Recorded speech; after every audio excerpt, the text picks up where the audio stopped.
Après 2 jours des échanges intenses sur le code numérique congolais, les participants, dont les journalistes et des médias en ligne et les défenseurs des droits humains, remercient les centres d'espoir pour les droits humains CDH en sigle pour ces moments.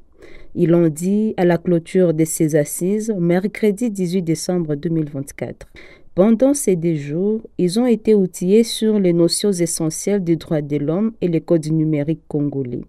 Les participants recommandent au Centre d'études pour les droits humains CDH d'intensifier ces genres de rencontres dans la ville et dans les territoires pour que d'autres journalistes et défenseurs des droits humains en bénéficient. On a acquis des connaissances complémentaires par rapport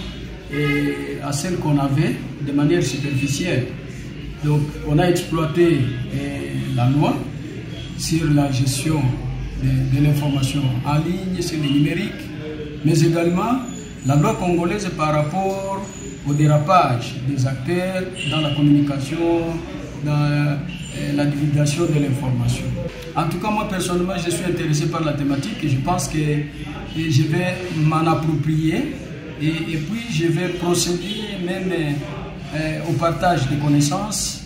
dans mon organisation et au niveau de la base, même au niveau de la société civile. Le secrétaire exécutif national du CDH, Maître Gentil Akilimali Amouli, demande à ces derniers de mettre en application les acquis de cette formation. Parlant des notions sur les infractions de presse en ligne et les codes numériques, ainsi que la constatation de l'infraction au regard du code numérique, l'orateur du jour, Maître Christian Mwanza, avocat au barreau du Sud-Kivu et consultant, chef juridique chez Héritier de la Justice, a mis l'accent sur l'article 360 qui stipule que quiconque initie ou relaye une fausse information contre une personne par le biais des réseaux sociaux, des systèmes informatiques, des réseaux de communication électronique